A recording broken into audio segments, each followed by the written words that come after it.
बात लगभग 1 साल पुरानी है।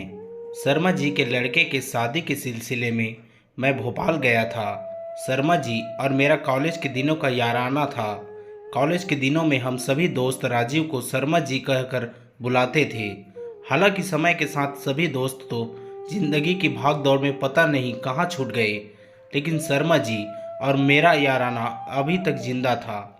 खैर, सुबह की फ्लाइट पकड़कर मैं भोपाल पहुंचा। शर्मा जी ने मुझे बताया कि वे मुझे लेने एयरपोर्ट ही आ रहे हैं।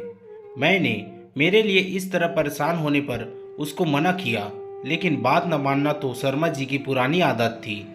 सुबह लगभग 9:30 बजे मैं भोपाल पहुंचा। शर्मा जी मुझे रिसेप्शन पर ही कॉफ़ी पीते हुए दिख गए। उनके साथ उनका बेटा राहुल था, जिसकी शादी में मैं आया हुआ था। मेरे नज़दीक आते ही उसने मेरे पैर छूकर मेरा सम्मान किया और मुझे कॉफ़ी की पेशकश की।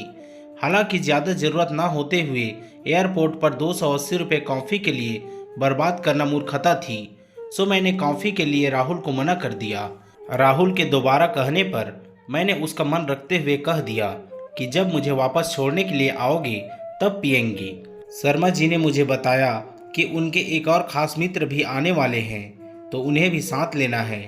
कुछ देर बाद एक और फ्लाइट लखनऊ से आई और एक लगभग 70 साल का व्यक्ति मुझे शर्मा जी की ओर हाथ हिलाते हुए आते हुए दिखाई दिया।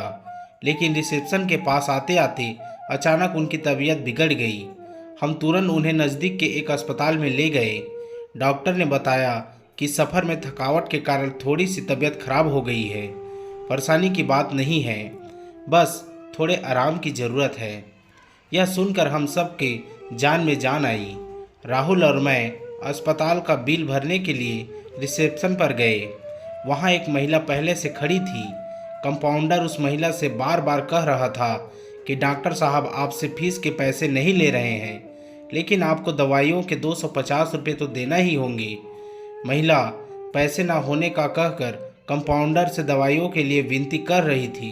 तभी मैंने राहुल से कहा, अब मुझे कॉफ़ी पीने का मन हो रहा है। राहुल मेरी बात को समझ गया और उसने दवाइयों के लिए 250 रुपये उस महिला को दे दिए।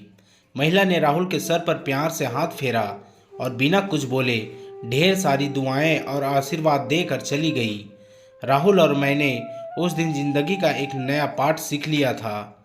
दोस्तों, यह छोटी सी कहानी आपको कैसे लगी हमें कमेंट करके ज़रूर बताएं। और भी ऐसे ही बेहतरीन कहानियाँ देखने और सुनने के लिए अभी हमारे YouTube channel Hindi motivation story को सब्सक्राइब कर लीजिए। धन्यवाद।